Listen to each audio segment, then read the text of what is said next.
I think we're absolutely born with a finite amount of, and we got to be really sparse with where we give. Three Founders Walk Into Her, the podcast where you never know where you'll end up. Hello. Welcome to Three Founders Walk Into Her. I'm Emma Campbell from The Coaching Point. I'm one founder. And I'm Helen Wingrove-Sanders from Halfback, hiring for and building awesome companies. I'm the other founder. And together we're the two. And every week, one of us invites a founder that the other one's never met, and they're the third. Three founders, two hosts, one guest, and none of us know where we're going. Because our guest doesn't just join the conversation, they choose where we've walked into. Could be a coffee shop in Rome, in a treehouse in Costa Rica, or where else have we been? We've been to Southend, we've been to Venice Beach so far, but we won't find out where we're going to be today until our guest arrives. We've got three questions. The rest is just whatever happens when three founders sit down and get honest. Fantastic. I'm looking forward to it. Although, do you know what? I'm actually nervous. I don't know why. This is our fourth episode. I know. And I don't know who's joining because you've invited them. But I've got a sense of trepidation. I don't know why. What's that about? That's bizarre. Yes, that's how I am. How are you? Yeah, a little bit the same, actually. It's funny, isn't it? You kind of do things and you kind of get things rolling and then, you think you're going to be all right and moving forward, but then it kind of hits you. I guess that's the nature of the beast. Mm-hmm. You got anything planned? You got plans happening? Yeah, well, I plan to sleep. I'm trying to build my US part of the business at the moment. So I'm doing UK hours and US hours, which on a Monday works really well. Okay. By a Friday, my body is going, what are you doing? So I need to find a better pattern of work there. Because I don't know about you, but I just, when I'm on one, I work and I work and I work, and I don't recognize I'm having to really work out and then have a word with myself about stopping. Do you know what I mean? Yeah.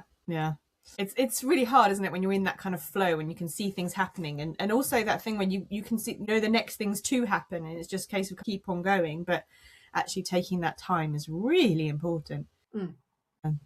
I've done that a lot before in the past, and I got to a point where I had to say, right, that these are my non-negotiables. Once in a while I can work over, but on the whole, I kind of keep it locked down to my hours. Some people would argue, you can argue it either way, but I kind of, it's really good for me to have that kind of blank time where I'm not having to think about work. And do you literally book that into your diary then? How do you make that happen? Because for all my goodwill and intention, I started 2026 like that. I was so on it. I was so disciplined. It felt really good. I felt really in control. And then in February, certainly when I start doing lots of marketing, creative stuff, I just, because I love it so much and it doesn't feel like work, it just, even though it feeds the work, if that makes sense, I just keep doing more of it. And so even if it's in the diary of, okay, you must now go to this sound bath or this yoga class. I don't know what yoga is, but yoga class. I'm like, oh, I'm deep in the trenches here. I want to carry on doing this. Yeah. So how do you manage that bit? It's a lot about kind of putting things in the diary and often making sure you're going with somebody.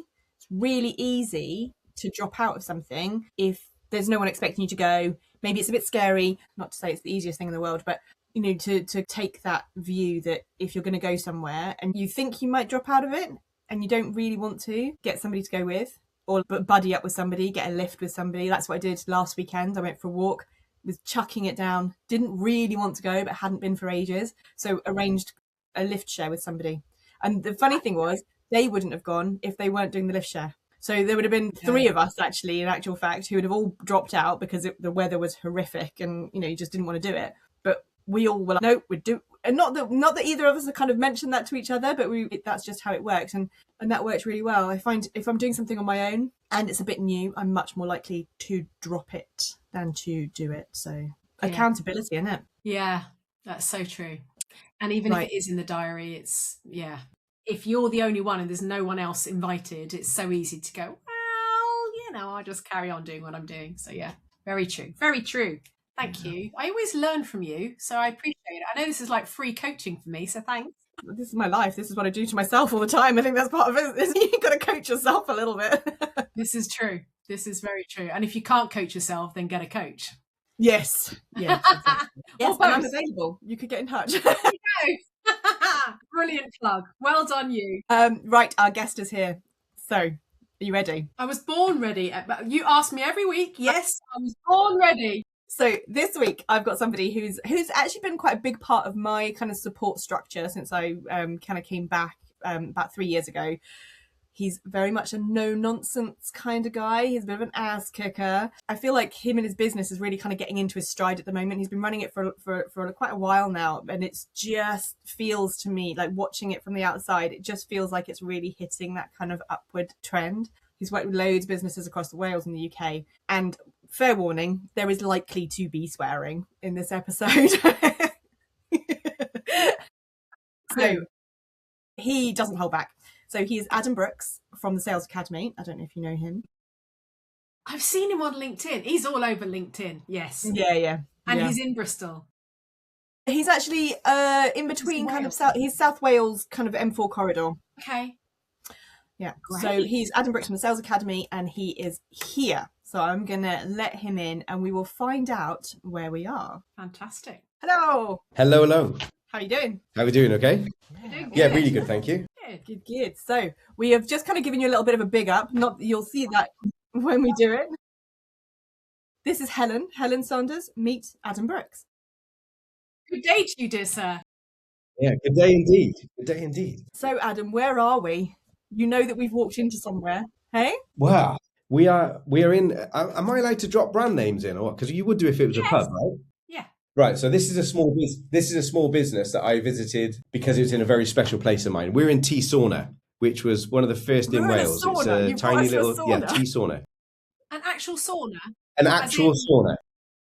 We're not clothed, or what's going on? Well, listen, Helen, I've never met you before, but if you want to go straight to the high level, do you know what I mean? Normally buy me a drink. Normally buy me a drink first, you know. But no, we are clothed suitably for a sauna. Great.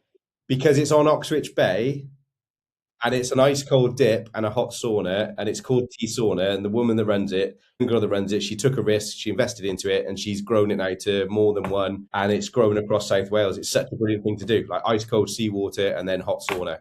And the back of it, they're like wooden gypsy, you know, the old gypsy carts you see years ago. I'm hoping I'm allowed to say that in 2026. But the whole back of it is cut out as a glass window, so you're just sat in the sauna looking over across the whole of Oxwich Bay and the beach. Wow. It's stunning. So that's where we are. It's special. Okay. And it's special for multiple reasons, but we might get into that. Okay. Let's dive into the special. Well, conversely or perversely, it's where I chose to end my first marriage at 5 a.m. walking that beach back in 2012. And it was actually the location I took my current wife. I say current, I get in trouble for that. My current wife, that was where we went for our first date. Wow. So, but yeah, it's in Gower. Oxwich is one of the beautiful bays. Three Cliffs is another. Pobbles Bay. Pobbles Bay was where I proposed over Three Cliffs Bay. But it's like when my dad died, I got a Langland Bay. There's a bench I go to when my nan died. So it's a place that feels like the end of the earth to me, where I can just go, be by the water, which I need to be, and just see stuff wash in and wash out. And it's really important to me. So whether I'm celebrating something, or I just need a reset, or I just need a bit of time so the world can just fuck off, because I give a lot of my energy and time to people in the world. So every now and again, I just need to go, like the teenager in me, you know. So there's multiple reasons. It's one of my safe places. Yes. And is it of old, like growing up, or is this more of an adult place for you? No, it's definitely an adult place. Yeah, it's an adult place. I discovered Gower in my adulthood, and I just fell in love with it, all parts of it. And there's so much to explore there. And I think it was one of the first areas of outstanding natural beauty ever designated in, I don't know, in the world. I think it might be the world, but definitely the UK. So it's like, yeah, special place. And the most beautiful thing about it, Helen, right, is people drive across the M4, see it grey over the Severn Bridge, see it grey at sort of Newport, and most of them go to Cardiff and then don't go any further. And it's great, because the best kept secret is if you just keep going, you get to a peninsula, and it might be raining for 20 minutes, but then it's blue skies and sunshine. So it's constantly changing, which is lush. But it also sounds like the kind of place that actually doesn't matter about the weather. No, just dress appropriately, right? Correct. Or sit in a sauna. As we are in the sauna, obviously. Yes. Yes, always dressed appropriately in the sauna. Well, You know, the funniest thing, quick side story, the funniest thing, we were sat in the sauna with Brad, who from Content Creators, best video content creation, film production in the business. Good friend of mine, he was a best man at the wedding and stuff. And me, Beck, and Brad had a sauna in there. And it was the funniest thing because he's a video and content creator guy. So you've got this beautiful scenic view of the beach framed by this glass window at the back over the sauna. It's stunning. And we decided like to just get a video, take the phone out and just take a couple of shots, but also then just get like a little bit of a scenic. And Brad's doing his thing. In walks this dog in the distance, but in the view, kind of gave us a look round, gave us a second look and went, "Oh, you're taking a video, are you?" And just arched and just curled one out on the beach in front of us and just stayed. And I found a calendar like dog shitting, ruining great views or something. It's called, like, you can buy it online and it exists. But I literally sat there in the sauna. I was thinking, oh my God, this is a thing. But this dog was someone come back from a different life. Who knew that would be a calendar as well? Yeah, that's brilliant. That's brilliant. Because actually, if it wasn't out there, you'd have made that. I'd have presumed. Yeah. Yeah. Well, probably with AI, we could instruct it to now, right? So, or just go and visit lots of. No, you know what? What you need to do, Adam, because you have clearly lots of time on your hands, is to go and sit in as many different saunas as possible with good views, and bring then a dog along. A dog comes along. Yeah, exactly. And then that becomes, so it's not views that dogs ruin, it's views from saunas that dogs ruin calendar. That's a real niche you've got going there. Well, from business point of view, aren't we always taught to niche down? Yeah, incorrectly in my view, but yeah, they are. I agree. Sorry, Emma, we've gone off on one here. No, I'm quite happy for you to go off on one. This is perfect. This is exactly... Don't invite me to do that. So what do I will. I'll go off on one. Adam, what do I need to know about you? Cool. Well, I tell you what, I'm wearing my Harvard, that's as close to Harvard as I get, but you're wearing a Sales Academy sweatshirt. Yeah. That's your business? Yes, yeah, one of. Okay, cool. Yeah, other than having kids, it's the best thing I've ever built. It's the best thing. Why? Because, and I'm not going to say it just because she's on the call, but people like Emma in it, and I've built a business community of what I consider to be pretty bloody epic people that are basically just normal people that will do epic shit, that are not afraid to, that ride the roller coaster and keep going. That whole founder through to multi-million is not a linear path. And I always say, like, one of the awards that we do on a quarterly basis is the Courage Award. And it comes up some quarters. And it's like, it's not the same courage needed to strap on a SA-80 and walk around Afghan, It's not that kind of military courage, but that little voice of encouragement at the end of the day to go, that was good enough today. I've done enough. I'm going to come back tomorrow. It's like enough there, Adam. Yeah. So not that was good. That was good enough. Yeah. I did enough. I am enough. Yeah. Wow. We need to tell ourselves that shit more often. It's like, absolutely. I went on a personal journey years ago into that whole development space because I'm like, the way I was talking to myself was shit, and I wasn't talking to anyone in my life like that. But the way I talk to myself, and it's like, if I see someone fall over, I pick them up after laughing. I pick them up, but I'm like, if I fall over, I instantly go to, you total bellend, what are you doing that for? And that kind of internal dialogue is in all of us, and it's like, if we don't catch it, I think it catches us out big time, and it did me. Yeah. So, and if we don't catch it, that voice just gets louder and louder and louder until that's all you ever hear. You never hear any positive stuff, and you never give that positive stuff back to you. That's so true. Yeah. So training the brain to go, like, I've done enough, like, turn it off, come back again another day. I've got that kind of thing. I've got down to 3 days a week now. Mm-hmm. Running the businesses, and I'm really happy with the structure I've got. I've built a structure that means I don't have to think much about it. Like Zuckerberg doesn't have to think about wearing clothes. I'm only mentioning him because the example, like, But that whole every day standing in front of the wardrobe, sitting there going, what am I going to wear today? Oh yeah, but what about I can't wear that. That's not professional enough. People will judge me that. By the way, it's like, just take all of that headspace and thought space away. You can free it up for other things. It's like, so if you can stop this shit bringing you down and sabotaging and starting to work with us, it was a game changer for me a long, long time ago. So how do you know at the end of the day that that day has been good enough for you? Differs every day, but it's more of a what's the easiest way to explain it? Because it's not from a control point of view. It's more from an acknowledgement and an acceptance point of view that I haven't finished something, rather than berating them and chastising myself, because I'm not a natural completed finisher. I'm an ideas guy. I'm like full on visionary, get jazz hands and everything else. and I build a simple structure to help me deliver it so I can keep going with the boring shit, because it gets boring if you're having to do all the same shit all the time. So I had to get to that point where I'd go, just stop. It was that awareness and acceptance of just stop. If I've got an hour to do something, 45 minutes in, just stop. Go and have a wee, go and have a cup of tea, go and have a slow wee, not a fast wee.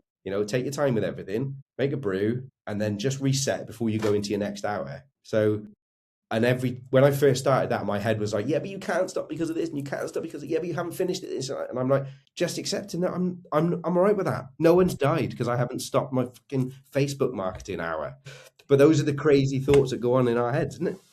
I find might be just me. Do you know what's really weird? And you won't have heard it because there was Em and I chatting before you joined us. Well, before we joined you in your sauna, but Em and I, we have a little natter about what we're doing that week. How's the week been? And I said, well, I recruit, I hire for awesome companies, but I'm trying to build my US bit of the business as well as UK, which means that I'm doing US and UK hours, which is not sustainable.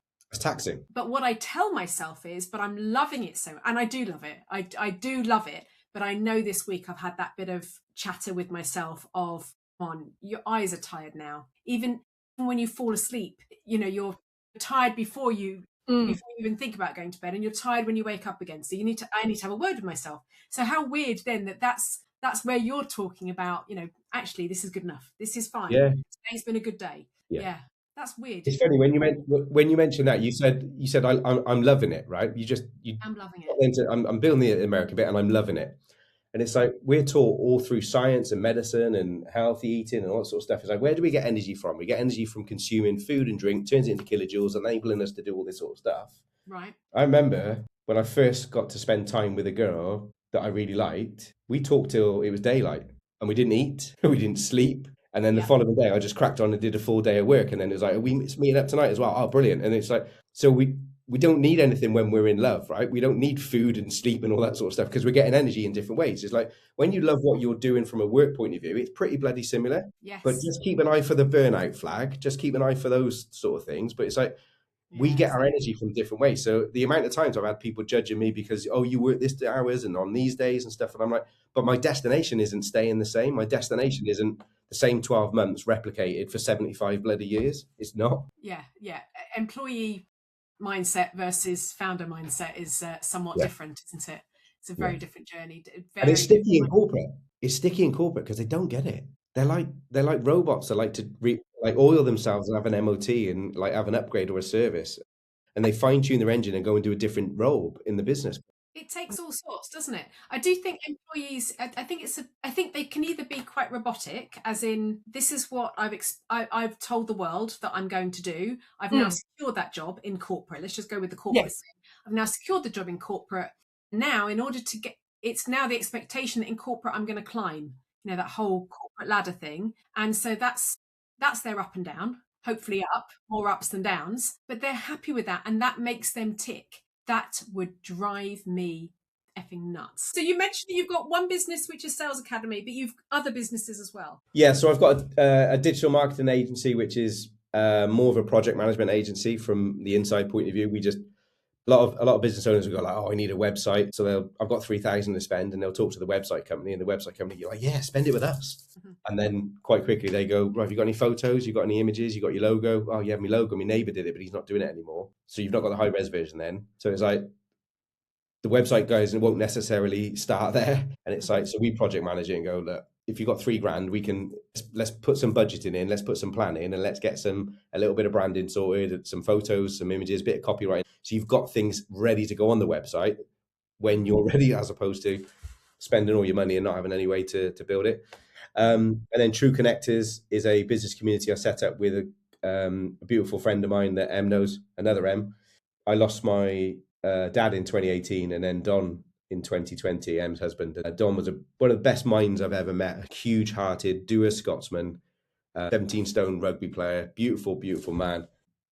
Yeah, he left the world at 50, and that hit harder than my dad, in the sense that my dad was a lot older. He was in his 70th plus year. Like, that you're going to expect that decade is the one where losing somebody in that 3-year period is like, that brings it home. So and I were like, we came together a lot through that, because we drifted apart just through the separation of my first marriage and other things, I made some choices to step away because I moved back to England, and slowly but surely that distance grew a bit, and I regret it because we missed that time with Don and Em, but we reconnected beautifully. And we sat there and we were like, we don't get to have lunch often. So why don't we just set up a business that is basically us going to lunch on a monthly basis? Because if nobody else turns up and we're shit at marketing it, we get to have lunch every month. So we've got a business plan that can't fail. So yeah. Yeah, that's a win-win-win-win-win, isn't it? All over that. Yeah. And we have lovely food, lovely conversation.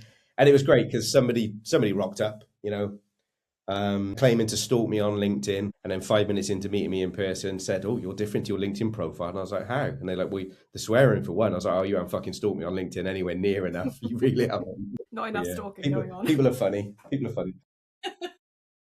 Yeah. I did do a caveat at the beginning. I think we were 5 minutes into Sorry, did you? Yeah, and said there will be swearing in this episode. And I welcome that. Sorry, I think welcome that. Yeah, I haven't dropped a C-bomb, but it was 5 minutes into that business lunch and the C-bomb came out, and I think that shocked. And I was like, hey, listen, our marketing works hard to repel people as well as attracting them, and that's what we should be doing now, attracting and repelling. And so that business is called TrueConnect, did you say? Yes, yeah. So that you're being true to yourself there, aren't you, essentially? Yeah, well, that's what it's like. You're connecting. 100%. It's like, forget about the business for now, the connections in the business. There's so much business being done in the room. It's unbelievable. There's a low level membership behind it, but it's like once a month we meet up, we invite members and guests, but it's that ask about the person, find out about them, who they are. And the amount of times people have said to us, like we've asked them first time guests and like, how have you gone today? Have you enjoyed it? And they're like, it's been amazing. We like really, really deep conversation, but I can't believe they wanted to know about me. Really? Funny that, isn't it?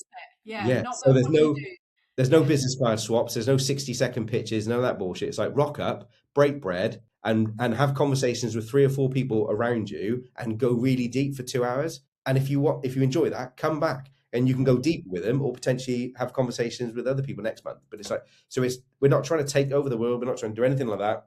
We've grown it in West Wales. And we're poking a little bit into East Wales this year, and we're moving slightly into Carmarthenshire, a little bit further west as well, just to try it out, try the venues out and stuff, and see if there's an audience there that wants this and doesn't have something like it. But yeah, if we end up still being around Swansea, Llanelli, Porthcawl, places like that, and heading towards Cardiff, but not in Cardiff, then it suits. And the interesting thing there is the breaking of bread together. And as a recruiter, I always encourage the founders, because all the businesses I help are founder led.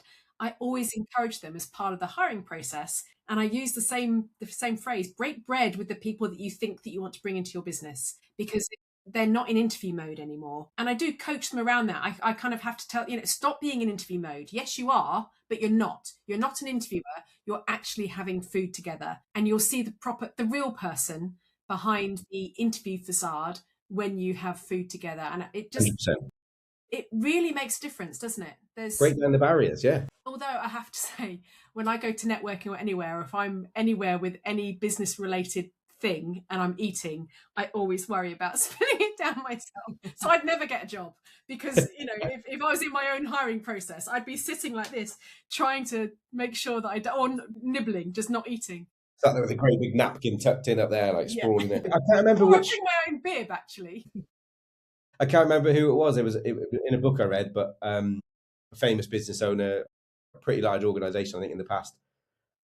His selection process for senior people was he would go for lunch with them, and if they put salt and pepper on their food before tasting it, that was an instant no for hiring them. Before they taste it, yeah. Well, it's a bit of a diss, isn't it, to the chef? For a start. He said it shows a level of control and ego that's out of control, yeah. And there is no trust in other people can actually do a good job, and they do what they're paid to do. And he said, they're showing me behaviours. I know enough. If they are arrogant enough to go, I need to season this before I've tasted it, it's an instant no. And I'm like, I like that. And would he just stand up and just like throw his bib, his bib, no, this is a waste of my time, and walk out and leave them? Everyone has a rubber Tommy Tippy bib, like it's not... coordinated, making sure right, it goes with what you're wearing, obviously. Yeah. Not being daft here. But it's like me, I talk about having a second beer with people, because I'm like, we can so often find ourselves in a situation with someone having a first beer, and then halfway down, you want to kind of coyote ugly chew your arm off because you want to get out of the situation. But I'm like, if you're drinking that beer and you're thinking, this guy's a knob, you're stuck there for a little bit. But if you then choose to go, you want another beer? Mm. Then you clearly want to hang out with him. You clearly enjoying their company. So I'm like, my business model is that. It's like, I want to hang out with people I want to hang out with. So it's the same in business, same in life. And they're simple changes now that have compounded over years, but I'm very blessed with the life I've got. And I'm extremely happy and blessed in all areas of my life. And that it doesn't mean that life comes without challenge, but I'm like, I start with gratitude and I kind of end the day with gratitude. And I'm fully in love with my life, my business, my partner, my kids, and where everything's going. And I'm like, at 50, yeah, I look back at when I was 40, 10 years ago, very different life. Can you draw a line from that to here? Is it a squiggly? It's obviously a squiggly line. There's a story to tell there. Yeah, very squiggly. What do you want to know? You can leave it there. I mean, we can draw our own. We can create our own stories Well, of no. your decade. No, I'll be blunt with you. Okay, so if I share as a 50-year-old white heterosexual male, which I don't even know if we're allowed to be in 2026, I thought I was dying in 29. I sat up in bed 7:30 in the morning, thought I was having a heart attack. And instantly my thought was like, where is everyone? Because I give my time and soul to everyone. I'm like, I'm naked in bed at home. They shouldn't all be there. That's quite wrong. Do you know what I mean? But I genuinely didn't think I was going to make it out of bed. And I thought it was end of days. So that's a bit of a sobering moment. And turning 50 this year, I remember having a conversation with a friend and I'm like, now I'm going into my 50s, fitter and healthier than I was in my 40s. And they were like, wow. And they were like, and they just said, so how were you in your 30s then? I was like, what do you mean? He's like, well, if you were bad in your 40s, did it start then? And I was like, no, not really. And I look back to my 20s, I was like, shit, I've been abusing myself for quite some time. It's no wonder that, and it was just sitting there thinking a number of things after that day. I didn't stop and stay in bed. I didn't, I managed to get up. I lay back down in bed and then gave myself a minute, sat up, managed to get up, but I could barely breathe going down the stairs, let alone going up. And I remember thinking, I probably just need to sack it off. But I was like, I can't, because I've got a videographer coming through. I've got some of the team. We've got a team away day. And I've got a videographer coming to film it and photograph it for the branding stuff. And I'm like, so I can't sack it off. I need to be there. And we were doing zip line stuff and, in wetsuits and jumping over these inflatable things. I could barely move. And there's a photo of me walking up the hill with the team. And I'm at the back of the pack and I just look white, just look grey. And I see the photos now that he took. And they're brilliant photos. He's a great photographer. But I can see me and I can see the hurt, the pain, the broken bloke. Do you know what I mean? And I'm like, when I say broken, shitty choices in my private life, shitty choices in my work life, all that things combined led to, funnily enough, shitty outcomes. Mm-hmm. And so I just had to slow down because for years I labelled myself, I wore a badge of honour as a bloke that I am a workaholic because that's what I learned from my dad. You work hard, you didn't do so well at school, so you can outwork them if you can't outsmart them and all that sort of stuff. So you wear that badge of honour as a bloke, and then you get into we've got a partner now, and then we've got a house with mortgage and responsibilities, we've got kids and stuff. So that just feeds I need to be the provider. So that just feeds the workaholic even more. And at no point did I think I was kind of killing myself in the process, but I know now I absolutely was. And then because blokes don't bloody talk about this stuff, I didn't have anywhere to go. And if I went out with my mates, we'd have a few drinks and play a game of pool or two, take the piss out of each other and still not talk about anything. Yeah. So I found a group of men up on the mountains and I joined them and I was right at the back of the pack. By the time I got to the lunch stop, they'd all finished their lunch and I was just about to start. But if it's -2 up there, you can't ask them to hold on for slow boy at the back here. So, the first one, I didn't even make the full walk. I got cramp and I said to the leader, I know how to get off. I'll meet you in the car park. I know how to get off the mountain. And I remember walking down and I was thinking, I've got to get better at this because I can't expect them to slow down to wait for me. So I had to work on my fitness and everything else. So I now had a reason to, because I hadn't had a reason to for bloody ages. And then that developed into, I actually want to be, I had a conversation with my son and I was like, what would you give? Because he was making some pretty poor choices and he's only 14 now. So this was a couple of years ago. And I said to him, look, I love you, but I don't love the choices that you're making. I don't love the behavior that you're displaying, but I love you. No, there's a difference between the two, right? The stuff you're choosing to be and do right now, no, I don't love that guy, but I love you to your core. But I was like, what would you give to have another weekend with Granddad? And he kind of broke line. He was like, absolutely anything, Dad. And I was like, cool. So the reason I'm making the better choices I make in my life now is because when you have kids, I want to be around for your kids for as long as I can be. And I want to be able to roll around on the floor and fight and play with them. I want to be able to do stuff with them without it hurting and without getting out. And I said, and that doesn't start in 10 years' time when you have kids. That starts now, or it will never happen, you know? And I'm like, because I saw how much it meant to him and how much it broke him when, you know, and he's got 3 grandparents gone now. And it's like, but yeah, so there's a big and a lot of why behind it. And I've fortuitously met a beautiful woman who is not just a beautiful woman, heart and soul. She's also an incredibly gifted minded doctor of science and well-being. And she took hold of me in 2019 and just, I remember 3 weeks after working with her on better health and making better choices, 3 weeks in, I was like, I'm not seeing any difference, Bex. I don't know if this is working. And she was like, 3 weeks against 15 to 20 years, dickhead. And I love her. I love the sound of her. She sounds like a great woman. I just remember thinking, I think I found my match here. Yeah, I think so. Amazing. So yeah. Amazing. It's funny, isn't it? That I don't know whether it's just a British cultural thing, but we kind of are 30 and then we're 40 and then we're 50. And I'm also 50. I know I look a lot older, but you know, life has been. But it's funny how we kind of bookend decades, don't we? And I don't know if that's a cultural thing elsewhere, but there was something when I turned literally the morning that I woke up and thought, holy shit, 50. I probably don't have another 50, and I'm pretty proud of where I am.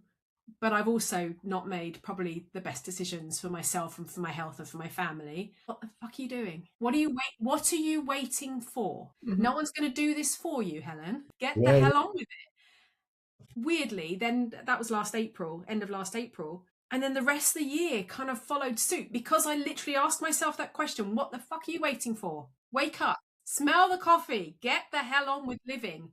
I was living a life. I wasn't thriving and living in that life. The minute I made that decision to wake the hell up, different opportunities arise. You know, Em and I reconnecting and doing this would never have happened before I was 50. So it's a funny one, isn't it? It didn't happen when I was 49 or 48 or 47. But for some reason, you put a 0 on the end of your age and like, okay, come on, let's get going now. Yeah.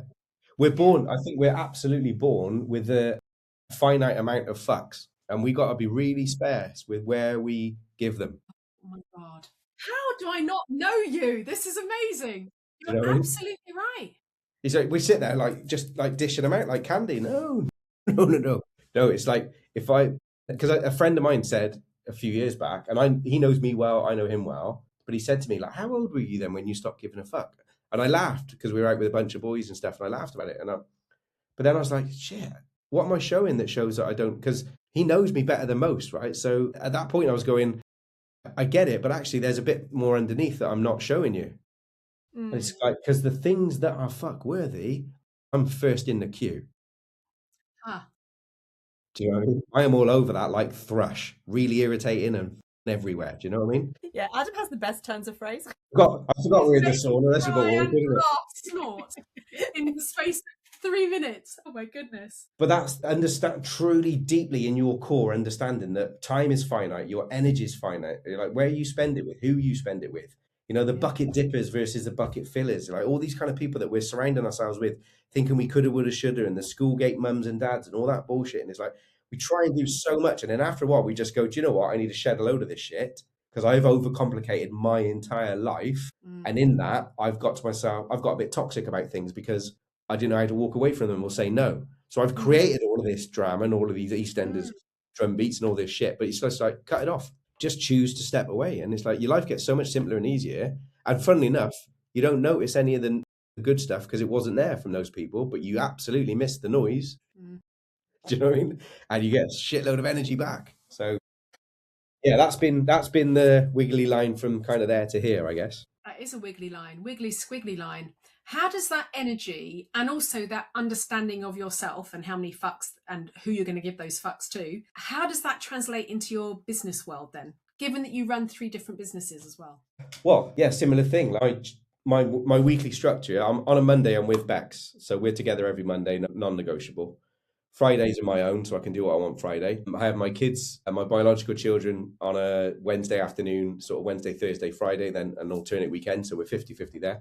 So my week has to be structured in a way that works around life. And my son is a gorgeous. No client is more important than him. So I won't book something because I'm not present with my client or my customer, but I'm also not present with my son because I'm thinking about, oh, I shouldn't have left the cut. So it's like you just got to get stronger bound. I think, and this is what I did: just get stronger boundaries and decide some stuff. So on a Tuesday, my Tuesdays and Thursdays are given to my clients for coaching sessions, and there are slots available from 10 o'clock in the morning to 5:30. So Bex will say to me like on a Monday, "Who you got tomorrow?" And I'm like, "I don't know. I haven't looked." So, and she's like, "Oh, what do you mean?" I was like, "Oh, I'll have a look at 9:30 tomorrow when I log on because the first call's at 10." Because I'm like, it's not my business I'm coaching, it's yours. So I'm not the one that needs to take notes. I'm not the one that needs to do the preparation, right? I'm not the one that needs to take accountability of your business. It's you. So I'm going to be the conductor of that, and I'm going to poke and challenge and kick up the ass and coach and all that sort of stuff. Yeah. But I remember a good friend of mine who's a coach years ago. He said to me, "I've got less clients than you have now. How do you cope with it all? How do you keep up with it all?" And I was like, "Keep up with what?" And he's like all the note taking, updating the CRM and all that sort of stuff. And I was like, "Oh, I don't do any of that." And he's like, "What do you mean?" I said, I don't do any of that." He said, "So how do you, and I was like, "Value?" And he was like, "Yeah." I was like, "Well, I can guarantee you one thing, man. It ain't my fucking note taking skills. It's not my short." And if someone's hiring you as a business coach on the rates you're charging for your note taking, we've got bigger issues we need to work on. Much bigger issue. Yeah, absolutely. So that's the kind of example of setting the structure up and setting the boundaries up so that I don't have to constantly think about not giving a fuck. It's just set up to make my life easier. So I don't get the Sunday dread into Monday because I have Mondays with my wife, but I don't get the Sunday now converted into Monday dread for a Tuesday because I log on Tuesday morning knowing that I've allocated time available for people. If they've accessed it and they've booked it, I've got coaching sessions, and it's them sharing with me their goals, their ambitions, their plan, their challenges, their focuses and stuff. And I'll poke around and do it. Sometimes it's just a sounding board and a safe place to have a tear and a tantrum or whatever, And sometimes we have the most inappropriate, brilliant conversations. The amount of clients that I can say over the years that like 1 hour sessions or 2 hour sessions or even half day sessions with people, like they come down for 2 hours, hour and 50 minutes, putting the wheels to right, laughing our tits off, and then 10 minutes of strategy and coaching, off they go happy. So I'm like, it's not for me to judge where they get their value from. But it's my responsibility to kind of provide a space and some tools to turn around and go, here's a menu, choose from it what you want, and let's facilitate you going in a direction that matters. And I think what you talk about there, because and it's something that, working with you genuinely has kind of shown that piece of putting that structure in place and having the boundaries and all of that stuff gives you so much freedom. Because once you're in that place, once you know what's going on, you have so much stretch and kind of give to be able to kind of, just flex around stuff because you know where your boundaries are. That kind of follow through with like my whole life. Like if you put boundaries in with your kids, they can stretch and they can, push and poke and prod. But if you don't have them there, there's nothing to resist against. So you've got to have those really important foundations in so that you can flex and you can be free and you can kind of know where you're coming from. And I mean, it gives also to create that gap. Because if we're the person that's always leaning in, we're not giving space for others to grow into. And it's like, but we feel when we're servicing clients, we got to give more, we got to do more, we got to give more, we got to do more. And it's like that soon becomes over servicing. And then they just start taking a step back. And then suddenly you're breaking yourself at the same price point you were 2 years ago and resenting the client for it. But you created it. It's like, so yeah, that we also have to get used to and get comfortable creating a gap for people to fill and grow into. And that's tough. Human beings are always like, oh, I want to help and serve and save. I'm no one's savior. I barely get dressed functionally like so. Well, your sweatshirt looks amazing. What? So as you were describing your week, so your Mondays, you and your wife, and then Tuesday, Wednesday, Thursday, business, Friday's your day to do what you wish with. And then you've still got Saturday, Sunday, again, every other weekend with your family. I often talk about when I speak with founders around the fact that we wear lots of hats. Most of the founders I work with have one business, you have multiple businesses. But when you were describing that week, I'm a very visual thinker. So what I'm thinking in my head is, bloody hell, this guy doesn't wear all the hats at the same time. Groundbreaking. He wears one hat on a Monday, which is his marriage hat. Tuesday, Wednesday, Thursday is his work hat. Friday is his own bloody hat. Compartmentalizing is a superpower. It's ace. I mean, It sounds so simple. So how would you take someone who finds that difficult? Yeah. I mean, what do I, and we were talking about this earlier about me struggling with diary, and I said to her, do you put that in your diary then and you have to do it? So what do I do? Do I literally just wear a different hat every day and be... No. Okay, so here's how I did it, and here's how I teach people to do it. And it's simple but not easy, right? So it's a simple thing, but it takes effort, so it's not easy. So to go down to 4 days from 5 days took me 18 months. To go from 4 days to 3 days took me less than 3 months from that point, right? So the first thing is we've got to look at, what do we want our ideal week to be? Not ideal working week, ideal week, Monday to Sunday. So if you looked at it as and I've got a template for this, but if you look at it as an A4 sheet led down on its side, what's that, landscape? You've got kind of Monday to Sunday across the top, and then you've got 3 rows, which is morning, afternoon, evening. And that's all we're looking at. Because 15/12, whatever it was when we took the Gregorian calendar on, we went to 365, 24 hours a day. And we've been like that ever since. Yep. I think I shared with you, and we lost 11 days in the process when we changed into and I don't know where those 11 days went. I hope we get them back. I want them back. I feel shortchanged. Yeah. But what they do is we went to that 24 hours, 7 days a week. So if you break 24 hours down into segments of 8, we work for 8, we sleep for 8, and we waste or we have leisure of 8. That's how the 24 breaks down. And when I show people this for the first time, I'm like, write 24 down, put 3 columns underneath, put 8 in each, and put work in one, sleep in the other, and leisure and waste in the third. Instantly, you'll get people go, oh, I wish I only bloody worked 8 hours. And I'm like, cool, well, I'm not going to argue with you. How many hours are you working then? And they're like, 12. I'm like, right, we'll put 12 in the work column, but you've now got a -4 that's got to sit in the other 2 somewhere. They're like, oh, I wish I slept for 8 hours. Well, how many? Oh, I'll get 4 at best. Right, so you've got 4 in the sleep column, you've got a +4 in the other. It's going somewhere. To understand where our time's going, rather than doing a shitload of time and motion stuff, because it's wasted analysis paralysis, if we just sit there and turn around and go, how do I want my ideal week to be, including work, health, family, friends, hobbies, all that sort of stuff, you then just break it up and go, right, I've effectively got an afternoon, an evening, and a morning. So what am I doing when? So then you start looking at like circadian rhythms and stuff. Well, am I getting up the same time every day? Or am I screwing my circadian rhythm because I'm going to bed at different times, I'm getting up at different times? Can I start somewhere? And as my beautiful wife says, change one thing. So maybe just get up at 6:30 every day, even on the weekend, to just start a rhythm. I know, freaky, right? But then it's like, do I go to yoga twice a week? And as far as I'm concerned, that's my happy space. And nobody is stopping me from doing that. So I'm that disciplined. I can go to yoga at 9:30 on a Tuesday and 9:30 on a Thursday. And I won't ever put customer appointments in on a Tuesday and a Thursday morning because I'm at yoga. Just like I won't leave my ginger child on the playground. So I know I can be that disciplined when I choose it. So why can't I be that disciplined around when am I going to allocate time to marketing? When am I going to allocate time to my accounts? When am I going to allocate time to myself, my kids? So all of it just fits in. But reading, like read a book 15 minutes every 2 days. Just one chapter will take on average 15 minutes. Most business self-help books have 11 chapters. So if you do 15 minutes out of 48 hours, which if we can't do that, we got serious issues. But you'll read two books a month on average. That's 24 books in a year. Where's your knowledge, experience? What keys are you unlocking in 12 months if you've read 24 books, But people go, I ain't got time for reading. I'm like, bollocks. That's the grown-up version of the dog ate me homework. You've got time. Imagine what Einstein could do if he had the tools that we've got now. Imagine what Louis Pasteur and what was the lady that did the radiology? Marie Curie.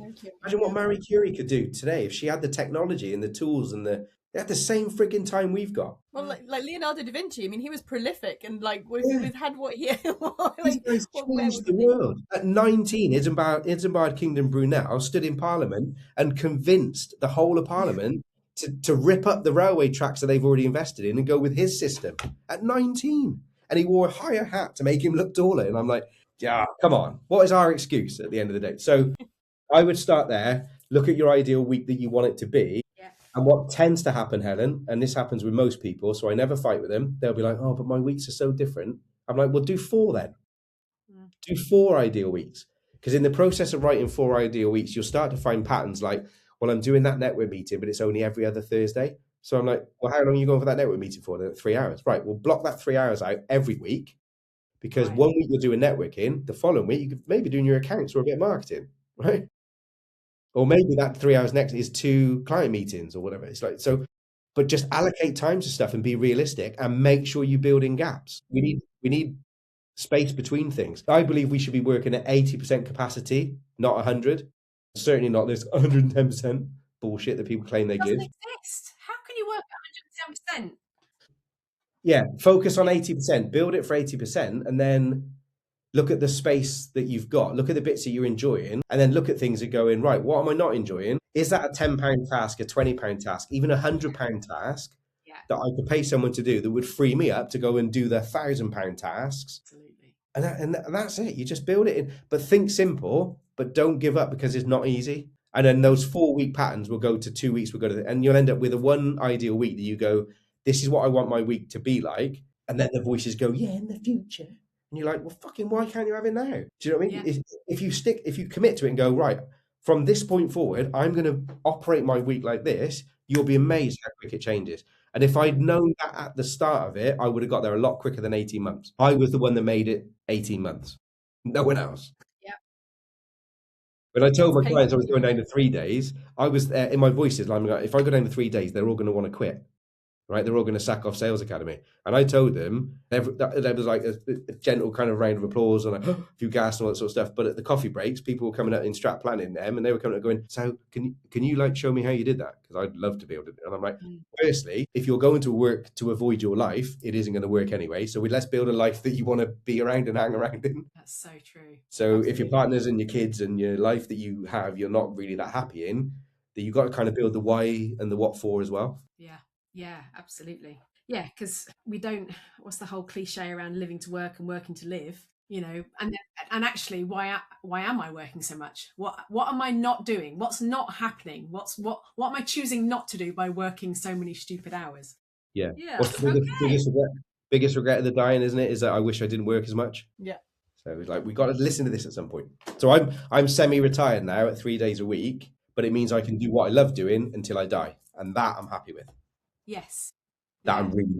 When you see the steam coming out of my ears, I'm like, yes, I need to take These little things are dripping through. Yeah, I am sitting there going, you're like a sister from another mother kind of thing.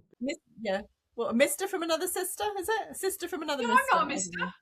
Well, on another day I might be, but Can never get it Yeah. right. All right, Ad. I mean, that's like so. Yeah, I love talking to you because you always just make it sound like it makes so much sense. And why do people not think about this in the first place? But yeah, so thanks for coming on and yeah, giving us a little bit of an insight into your, like, I feel like we've had like a little coaching session of our own. Don't apologise. Don't apologise. My life Please don't apologise. purpose is to get thinking and get people thinking and acting differently, right? That's my life purpose. My mechanism is through purposeful conversations, and I do it because I'm born to serve. I know that in my heart, but I also know I'm no fucker servant. And there's a fine line between the two, right? And I'm like, if you mug me off, I'll take your legs out.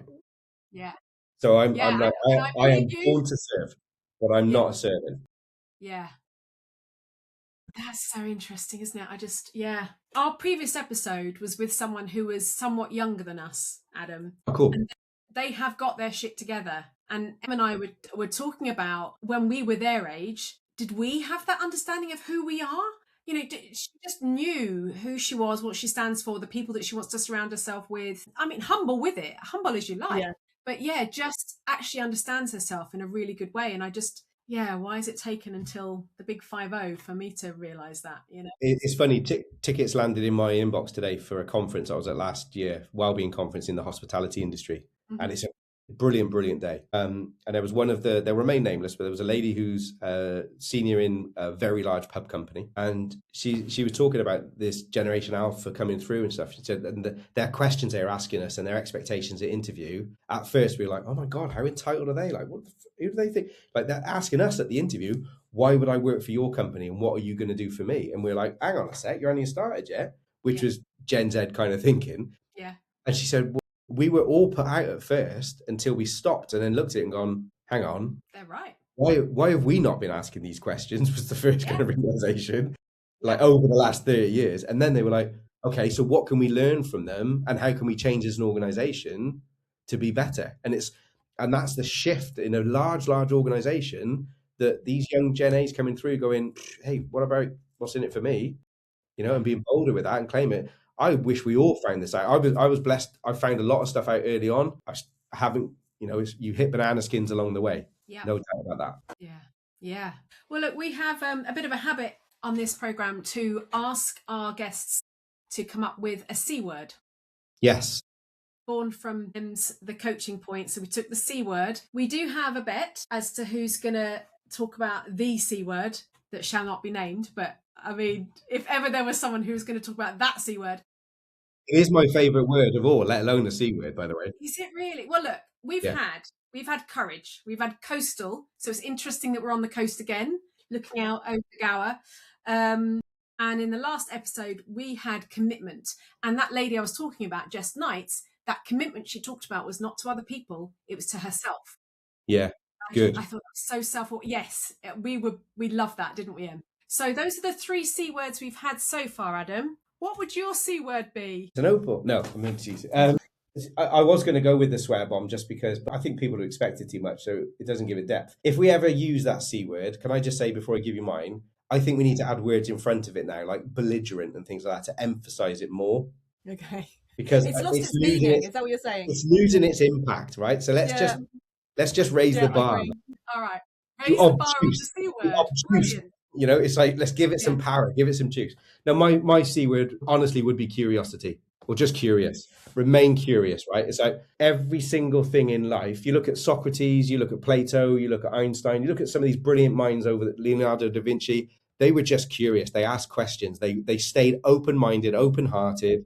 There's a fantastic book called The Untethered Soul. And it teaches so much to all of us as human beings, to how to disconnect emotions from things that we've built layers and layers and layers of shit onto things that aren't necessarily there. And it reframes a lot of our thinking of how our emotions work and stuff. And keeping that love, that heart open, that heart valve and the brain up. You've got to be the 5-year-old kid pulling on mum's dress going, yeah, but why? Yeah, but why? And do it till they beg you to stop, and then do it more, right? Be curious beyond belief, because I think excitement, creativity, that's all the stuff. And especially the next 3 to 5 years when we go from AI to AGI, we are going to be displaced as a workforce. There's no two doubts about that, but it's not the first time in history. We were when Industrial Revolution came in, when machines took over, farming, when machines took over. So we've been misplaced before. But this is a different kind of and a higher level of misplacement that we're not ready for. And I think art, creativity, all this sort of stuff that we need to be curious about is going to see us through the next 10 years, I think. So and beyond. Yeah. And beyond, yeah. That's a great word to choose. Curiosity. Love it. Love it. I was going to have Constantinople just to be a freak, but it's just... I just wish it still existed in his name. Like, give it its original name back. Istanbul doesn't sound the same.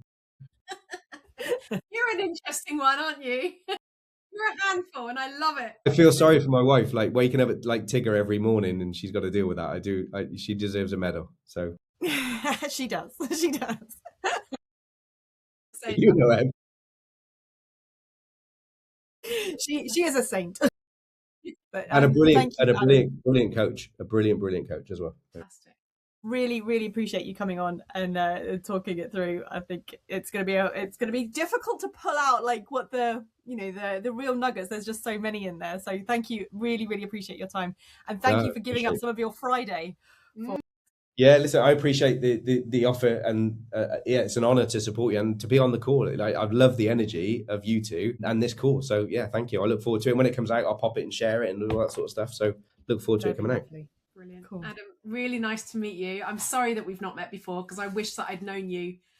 Well, I'll send. We'll hook up and then we'll see where it takes us. Right. Absolutely right. Absolutely. Well, look, this sauna has been amazing. It's the longest that I've been in the sauna. Yeah. I think we should go and dip in the sea now. Is that all right with you? Just watch where your toes are across the beach because there's a shitting dog out there. Remember, just look before you walk on the way to the water. Cool. Brilliant. Thank you, guys. See you soon. Love. Bye. Cheers. Bye. Three founders walk into a, the podcast where you never know where you'll end up. Oh my God, what a great guest. What a great guest. Wow. That was just learn, smile, laugh, cry, learn. And I'm sorry you didn't get a word in edgeways. You know him really well. So thank you for letting me just bombard him with questions. I really appreciate it. No worries. What an interesting, someone else who knows themselves very well. Yeah. And isn't afraid to share who they are with the world on their terms. Yeah. I think he's a really interesting guy, and like I said at the beginning, he's a proper kick-ass coach. I think his thing is that you kick you up the bum and give you a cuddle at the same time. He's a good guy. So yeah, I'm glad we could get him on. Yeah, I'd say he's a pretty booked up coach. But if he's not, I mean, his links are below. So if anyone does want to reach out. Yeah, oh God, no, absolutely. And actually, what he does, I think what he does is really unique. It kind of gets people in a room and, you're supporting each other. You're not just on your own, which is a really neat kind of way of looking at it, that kind of collaboration and community really. You know some good people, eh? I'm very lucky, very lucky. Is it luck, or do you invite the energies into your life? Well, I think, you wouldn't ask the horrible people to come on a podcast, would you? I don't know. Our next guest, no, I'm only kidding. Actually, no, our next guest is one of the nicest human beings I know. So in actual fact, no, we wouldn't ask anyone that isn't aligned with being just a good human I suppose being. The other thing is I had this innate belief that people are good. People are really good. And if you speak to them for just a little while, they'll give you a little bit of their goodness. And it's just such a beautiful thing to kind of share around. That was really good. And I'm gonna remember that conversation for a long time. Good. Just got to hope that I press record, right? Yeah, exactly. So if you're watching this, you know that we did press record.